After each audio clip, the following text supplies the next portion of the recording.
So here I have an Object 430 game. This is from just after the patch dropped, before I went to visit my family for Christmas. Look at this beautiful tank. Absolutely magical. I did free XP it the first day.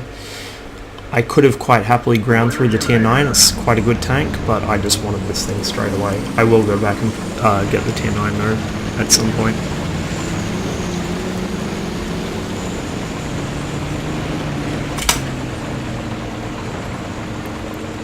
It's small, it's fast, it's agile, and it has really good armor for a medium tank.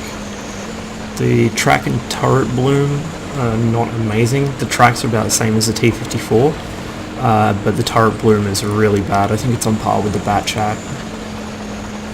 So keep that in mind when you are trying to fire in the move. If you rotate your turret at all, it's going to blow your accuracy out horribly. So you can see me playing really aggressively here, a bit too much, as I cop a E5 shell through the side of my turret. Hits me rather high and overmatches the roof, I believe.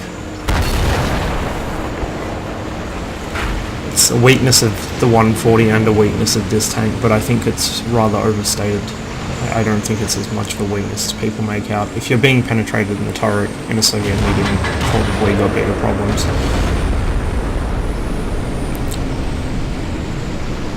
So you can see Viet took a hit there.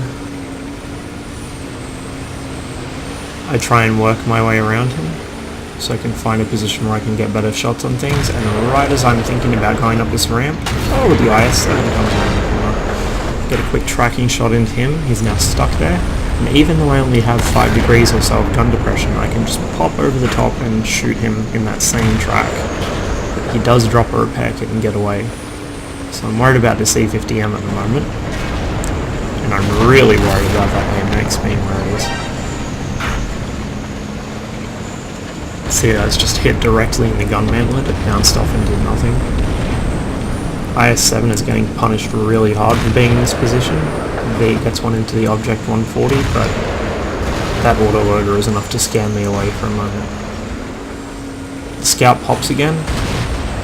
IS-7 manages to tag him, but unfortunately not hard enough to kill him.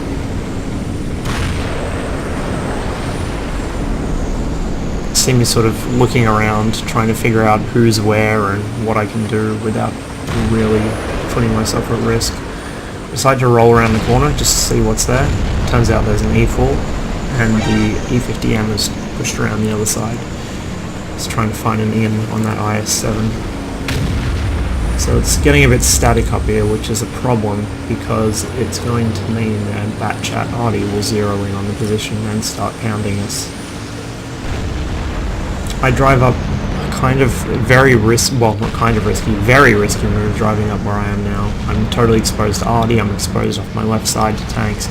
What I was trying to do was get spotted and then bait the IS-7 around, but then I decided maybe I shouldn't get spotted, maybe I should just sit on this corner. Unfortunately I scrubbed the shot there.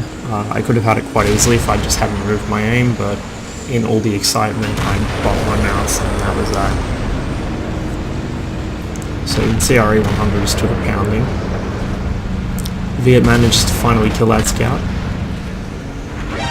but then gets killed himself by the enemy artillery, which was zeroed in on this spot like I expected it to be. There's another Artie shell.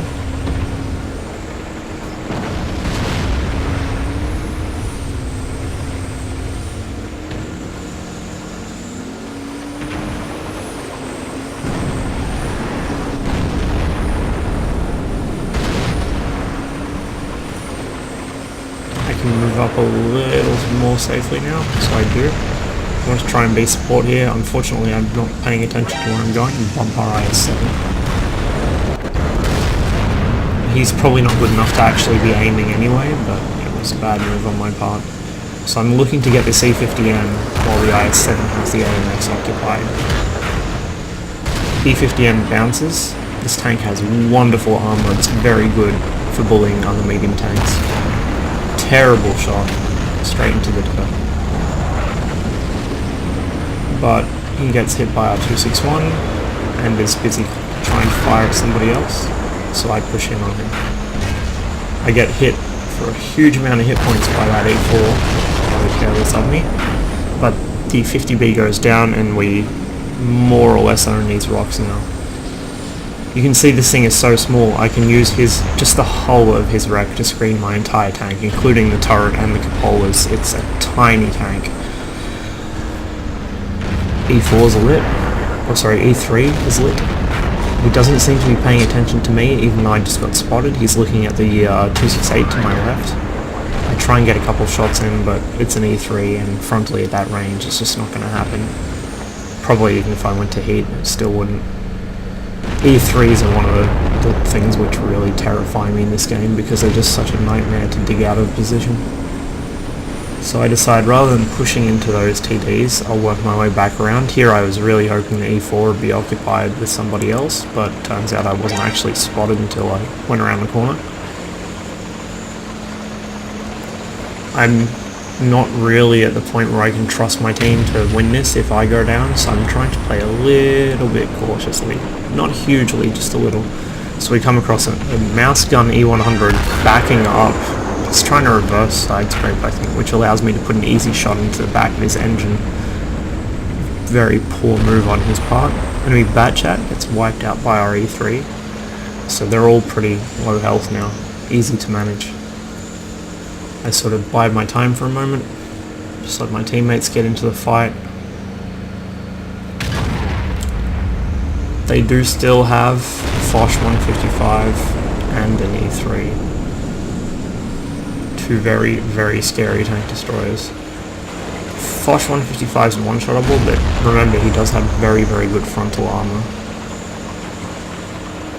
R268 goes to deal with him.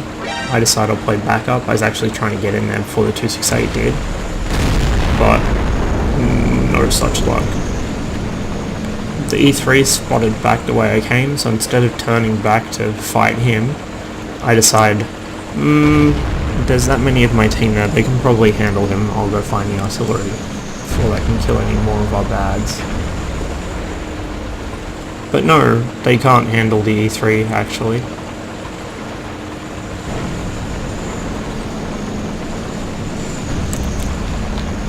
See here, he's got about half of his hit points.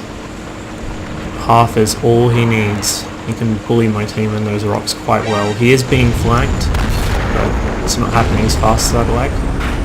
Now, I miss there, and then make a mistake here by first stopping and then backing up in front of the Arty. I'm lucky he wasn't pre-aimed there. The E3 actually kills everything except the 268, so I was just about ready to head back and try and kill him. Obviously the 140 was thinking along the same lines. So with him dealt with, instead I turn back towards the Arty. I know he's probably backed off the edge, so I'm going to try and find a way up to the rock face so I can either Goomba stomp him or at least get a shot into him or light him for artillery. I wasn't sure if our 261 would be able to hit behind here, but apparently he could. So get a little boost there from the 140. He thinks he's safe, but he has got the corner pre-aimed. This is very risky, but our Arty shell gets there first. Yeah, I'd go down for the love tap anyway. So, not a huge game, but a pretty good demonstration of just this thing's flexibility. It is not a T62A clone, I'd say. It's a lot smaller, it's faster, loses a little bit of agility and a bit of DPM, but it gains armor. It also has exceptionally good camera rating because of its size, obviously. It's just a very, very good tank. I would call it more of a medium hunter than a medium, because, I mean, you could see what my armor was doing to that E50M. He was bouncing shots off me. On test, that was quite common. I'm not sure if it was from people shooting heat or what, but I was bouncing a lot of frontal shots, both hull and turret, with this tank. Especially from mediums. It seems not proof to tier 10 medium guns, but it will actually bounce them, unlike some of the other tier 10 mediums, which will not bounce shots to their hull. T62A, I'm looking at you. It's all around a very good tank, and I do not regret blowing through all that free XP to get it.